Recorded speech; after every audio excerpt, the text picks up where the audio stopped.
depuis un certain moment, parce que c'est rare de voir un joueur aussi important dans une équipe avec un salaire aussi faible au niveau du PSG, on l'entend, et parce qu'il n'a pas prolongé. C'est un petit peu comme Thomas Lemar, notamment avec Monaco, où il refusait de prolonger, il a un salaire très inférieur au standard habituel. Mais non, évidemment, l'idée c'est que le PSG continue de grandir avec Rabiot, mais que Rabiot également grandisse, parce que Rabiot, il peut être exceptionnel comme il sait l'être, et il peut être aussi transparent comme il a été au match retour, à l'image de tous ses coéquipiers. Mais évidemment que l'histoire ne devrait pas s'arrêter maintenant, ça serait dommage, surtout qu'il a plein de belles choses encore à faire au PSG. Oui, non, mais au Barça, il n'est pas sûr d'être titulaire, et puis il est au PSG. Tu as quand même la possibilité de continuer à grandir dans ton club formateur, qui est un club qui est très ambitieux, continue, prolonge, prend une petite fortune, parce que par rapport aux autres, il la mérite, et puis voilà. C'est vrai qu'il n'a que 22 ans, hein, Adrien Rabiot. Pour vous, il doit partir, Pierre Bouvier? Je pense. C'est de l'ombre, c'est ça? Non, mais au niveau de sa carrière, s'il veut avoir un plan de carrière où justement il a envie de gagner des titres et rapidement, je pense que gagner la Ligue des Champions est l'un de ses objectifs, et partir au Barça me semble une bonne idée plutôt que de rester au PSG, même si forcément PSG va rentrer dans la compétition. Mais voilà, l'institution de l'un et de l'autre, je pense que voilà, le Barça reste quand même un club énorme mondialement. Et je pense qu'il a la capacité de s'imposer là-bas pour moi. Donc voilà, je pense que dans un plan de carrière, ce serait une bonne chose pour lui. Vous êtes d'accord avec ça, Dave? Est-ce qu'il y a le niveau pour s'imposer au Barça aujourd'hui, quoi? Non, s'imposer, non. Tout de suite, non. On parle peut-être une des deux meilleures équipes du monde, peut-être même en ce moment, peut-être même la meilleure. Ouais, peut-être. Mais ce que je veux dire, c'est que, par exemple, prenons le cas d'Umtiti. Autre Français qui est... Umtiti, avec Lyon, il ne pouvait pas aller plus haut. On voyait qu'il y avait un plafond de verre par rapport au club. Voilà, donc pour grandir, il fallait aller à l'étage au-dessus. Rabiot, je trouve que c'est différent. Il est quand même dans un club qui, potentiellement, alors a les moyens de continuer de grandir et peut-être même peut rêver de s'asseoir un jour à la table des plus grands. Ce que je veux dire, c'est qu'il gagnerait aussi par rapport... Enfin, le foot, c'est aussi de l'émotion, c'est aussi du plaisir. Des challenges perso aussi. Exactement, il gagnerait à être le joueur emblématique de ça, à être, je sais pas moi, le Steven Gerrard du PSG. J'en sais rien. Mais pourquoi pas porter ce club? Gerrard, il a été courtisé. Il a été courtisé par les plus grands clubs du monde, le Real Madrid, Chelsea, le Chelsea de la grande époque. Lampard lui faisait un grain pas possible pendant les rassemblements en sélection. Il disait viens avec nous. En plus, c'était quand Abramovich avait le chiquier limité. Et non, il est resté à Liverpool. Totti, c'est la même. Je suis pas en train de le comparer à ces gens-là. Je dis juste que il pourrait avoir la même carrière. Il a une occasion en or par rapport à normalement nos joueurs français qui, pour grandir, doivent aller à l'étranger dans des plus grands clubs. Lui, il a une occasion en or d'être dans le club qui a un potentiel immense. Franchement, c'est une case à saisir. Il y a une différence entre tous les joueurs que tu cites, c'est que lui, il est arrivé au moment où le club voulait le prêter. Oui. Tu te rappelles de ce moment? Il a été prêté. Il a réussi à s'imposer au PSG et à montrer qu'il pouvait s'imposer ici. Je pense que pour moi, dans sa tête, il se dit, voilà, je voulais rester, je me suis imposé, je leur ai montré qu'ils ont bien fait. Donc ça, c'est fait. Je pense que voilà, je peux comprendre. Et c'est pour ça qu'il ne prolonge pas. Il arrive à un an du terme de son contrat. C'est pas qu'il veut pas prolonger, c'est que pour l'instant les deux sont pas d'accord. Il veut peut-être plus que ce qu'on lui propose. Ce que je veux dire, c'est que c'est logique. C'est ce que je disais tout à l'heure, c'est qu'il a un plan de carrière en tête. À mon avis, c'est ça. Je vois pas autre chose. Alors Stéphane Poel, je sens que vous n'allez pas être d'accord avec Pierre Bouvier, mais je peux me tromper. Moi, je pense que Rabiot est un joueur qui a de la qualité et qui est un joueur qui peut devenir un jour un tout bon joueur. Mais je constate qu'actuellement, quand il faut aller notamment dans l'engagement physique, la remontada, il passe à côté du match. C'est-à-dire que... Mais il est très bon au match aller les deux fois. Je vais, Barcelone et contre le Real. me permettre de terminer. À la remontada, alors comme dit Karine, comme toute l'équipe, mais lui aussi passe à travers. Ici, le match contre le Real, il passe complètement à travers. Alors, je vous dis pas que c'est un mauvais joueur. Je vous dis que je pense que dans son intérêt, c'est de rester à Paris et d'encore grandir avec cette équipe et s'il y a un projet. Et tu penses mais je pense que... il ne pourrait pas grandir plus allez, avec le Barça. Il ne jouera pas. Allez, faut être sérieux. Pourquoi il ne jouerait pas? Mais il ne joue pas, comme maintenant il n'a pas le niveau pour l'instant pour jouer au Barça. Mais Rakitic, personne ne disait qu'il avait le niveau quand il y allait. Mais Rakitic, il flambait à Schalke pendant 3 saisons. Il a flambé à Schalke. Rakitic, il flambe au PSG, excusez-moi. Il flambe comment? Dans les grands matchs, il n'est pas là. Il flambe par intermittence. Quoi, contre Guingamp et Lorient, quoi. Non, mais pas du tout. Excusez-moi, c'est lui qui marque contre le Real. J'essaye de vous dire, je ne vous dis pas que c'est un mauvais joueur, je vous le dis qu'il n'est pas prêt. Il va jouer, dites-moi, vous allez sortir de qui de cette équipe du Barça? Justement, vous allez sortir qui? Donnez-moi des noms. Iniesta, il va partir. Il y a une interrogation. Vous allez remplacer Iniesta. Est-ce que je peux parler, Stéphane? On a fait 2 compositions d'équipe en partant du principe qu'Iniesta n'était plus dans le groupe. Il est annoncé en Chine la saison prochaine. Donc voilà, il y a cette possibilité de jouer en 4-2-3-1.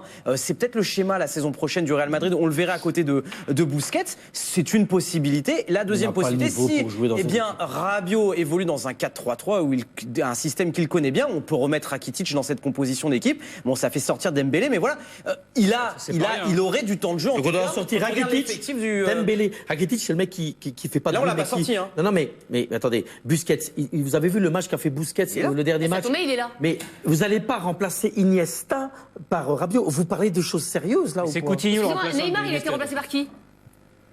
Non mais on parle. Non mais dites-moi.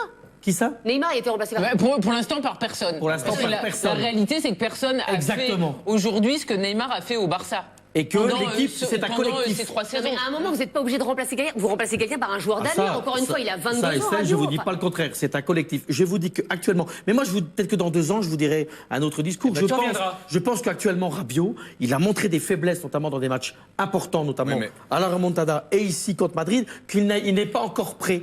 Au Barça, il faut être au taquet à tous les matchs. Le championnat espagnol, il faut être à tous les matchs. Tu es d'accord avec moi que quand un joueur va dans un club, plus il est entouré de grands joueurs, plus il peut Nous sommes d'accord. Mais je t'enlève pas ça. Pour arrêter un certain niveau. Je ne t'enlève pas ça. Est-ce qu'on s'attendait à Dembélé au Barça il y a 3 ans? Alors écoutez, pour l'instant, il n'a toujours pas réussi au Barça. Et donc j'attends. Le dernier match, il est titulaire. J'attends qu'il. Oui, mais être titulaire 3 matchs, c'est pas réussir. J'attends que Dembélé réussisse et je lui souhaite de tout cœur parce que c'est un bon joueur. Je vous dis que Rabiot, actuellement, de ce qu'il montre, offensivement, il a des qualités dans l'animation offensive, mais dans l'abattage défensif. Et en ce moment, ce qu'on demande dans un club comme le Barça, vous avez quand même vu au dernier match comment ça coulisse, dire que les mecs, même devant, même Messi va chercher le ballon à 35 mètres. Et tu trouves que défensivement, ça met vraiment de l'impact au niveau à Barcelone? Mais Rabiot, il peut en mettre de l'impact. Je peux te dire que sans avoir l'air d'y toucher, mais au dernier match, si vous pensez que le Barça n'a pas mis de l'impact physique. C'est pas de l'impact physique, ils ont fait un très très bon pressing, mais c'est pas de l'impact de physique. Mais Rabiot n'est pas encore prêt pour faire ce genre de choses. La sagesse de Dembélé. Non, mais moi, pour l'instant, il doit encore grandir. Maintenant, il a raison. C'est vrai que souvent, quand tu débarques, plus une équipe est forte, si tu as la qualité la qualité intrinsèque. Tiré vers le haut. Voilà, tu es tiré vers le haut. C'est beaucoup plus facile, entre guillemets, de jouer et d'être performant quand tu es entouré par Messi, etc. Ça te facilite l'existence. Maintenant, il montre parfois des failles mentales. C'est vrai que, par exemple, en équipe de France, ce fameux match en Bulgarie où il arrive, il n'est pas prêt, etc. Et il le dit, il a des petits blocages. Mais regardez, à Barcelone, il fait beaucoup plus chaud qu'à Paris. D'accord. Donc, en équipe de France, il a rétropédalé. On va jouer au Mexique, alors on va jouer au Mexique. Un bon point pour vous. Mais maintenant, malgré tout, il y a 2 autres réserves. Un, c'est que peut-être Griezmann va signer aussi à Barcelone. On sait que c'est pas loin d'être fait, ou en tout cas c'est très très proche. Ça rebattrait les cartes. Peut-être que Coutinho, du coup, serait dans le milieu. Aujourd'hui, Coutinho, Rabiot, il n'y a pas photo en termes de statut, en termes de niveau, de tout ce que vous voulez. Et puis encore une fois, au-delà même de l'histoire de niveau, je trouve que pour lui, l'histoire serait beaucoup plus belle à Paris. Alors, moi, je suis sensible à ça. Dave a ouvert une parenthèse très vite. Mundo Deportivo mettait Adrien Rabiot sur sa une. Regardez, Griezmann lui fait les unes de sport et de Marca. On y apprend aujourd'hui que l'Atlético Madrid est prêt à lui proposer un salaire de 20 millions d'euros net par an. On lui rappelle qu'aujourd'hui il touche 14 millions d'euros net par saison pour qu'il reste exactement. Et puis même son coéquipier aujourd'hui en une de Marca lui fait du pied puisque Diego Costa lui a dit, lui explique que c'est lui qui l'avait appelé pour qu'il vienne à l'Atlético, et il va pas le laisser tout seul maintenant. Voilà. Aujourd'hui, rien n'est fait aussi pour. Après, vous vous rappelez, tout à l'heure, tu parlais très justement d'Umtiti, mais Umtiti à la Coupe du Monde, par concours de circonstances titulaire, par concours de circonstances titulaire, il prend tout de suite sa place en équipe de France. C'est un défenseur, donc on connaît un défenseur central. Oui, mais qui pensait qu'Umtiti au départ, quand il est parti, allait s'imposer au Barça? J'ai pas fini. Je dis que c'était un. Qui pensait que Jérémy Mathieu jouerait quelques matchs avec le Barça ou que Digne? Et Lucas Digne. Jérémy Mathieu et Digne ne jouent pas. C'est pas ça que je voulais vous dire. Je vous dis qu'un défenseur peut très vite s'acclimater quand il est un très grand défenseur dans une équipe. Rabiot, c'est un poste important dans une équipe comme Barcelone. Donc on demande des exigences encore supérieures à un défenseur central. Un défenseur, il défend bien, il est solide, il y a une bonne relance. Ce que fait Umtiti. Rabiot, on va lui demander d'être le dépositaire du jeu d'un club comme le Barça. Il n'est pas prêt. Quand il sera le dépositaire du jeu, Iniesta. Le dépositaire, c'est Busquets. Et Iniesta. Et Iniesta. Oui, Iniesta puisque la statistique fait que Lionel Messi, le joueur avec qui il a le plus joué dans son équipe, c'est Iniesta. Stéphane, t'as mangé tout ton temps de parole pour un mois. C'est pas ça. Je voulais juste terminer, mais si on me coupe, je voulais juste terminer. Quand Rabiot sera le roi des Bleus, quand Rabiot sera le roi de l'équipe de France, qui va flamber la Coupe du Monde avec l'équipe de France, à ce moment-là, il sera prêt d'aller au Barça. Karine Galli, Rabiot, peut-être qu'il en a marre d'être au PSG. Voilà, il a été formé là-bas. Ça fait de très nombreuses saisons qu'il est là-bas. Peut-être qu'il a envie d'aller voir ailleurs. Le Barça, ça ne se refuse pas quand même quand on est joueur. Évidemment, à n'importe quel joueur à partir du moment où tu es dans un club moins huppé que le Barça, ça te fait rêver. Mais voilà, Rabiot, c'est quand même spécial. Il est formé au PSG. Et puis, vous me parliez d'Iniesta en Chine. Moi, je dis non. Iniesta, il sert encore. Vous avez vu le match qu'il fait aller face à Chelsea? Évidemment. Vous avez vu ce qu'on lui propose en Chine? Mais non, mais on s'en fout, il est blindé. C'est pas faire déjà de l'argent. Moi, j'ai envie qu'Iniesta continue avec Barcelone. Alors, avec parcimonie, parce que évidemment, il a plus le même coffre qu'avant. Il peut pas jouer autant de matchs. Mais enfin, quand il est apte à jouer, il est toujours aussi exceptionnel. Et on l'a vu notamment contre Chelsea. Donc, on le garde. C'est vrai que j'espérais un peu que Iniesta fasse pas ce qu'a fait Xavi. Alors Xavi, c'est formidable et tout, mais il est quand même... Ouais, alors après, j'ai rien, c'est bien. Bon, bah, ils ont le droit aussi d'avoir des bons footballeurs chez eux. Il n'y a pas de problème. Mais quand on a la possibilité, comme eux, de pouvoir faire de A à Z une carrière comme Xavi, comme Iniesta, Messi, je lui souhaite aussi de pouvoir faire toute sa carrière dans le même club. C'est tellement rare dans le foot d'aujourd'hui, mais le Barça permet ça, parce que il n'y a pas mieux, il n'y a rien au-dessus. Donc voilà, et je trouve que Rabiot, eh ben, mine de rien, avec tous les éléments qu'on a donnés, au PSG, ça pourrait le faire. Ça pourrait le faire. Il faut qu'il devienne vraiment une lampe de lancement.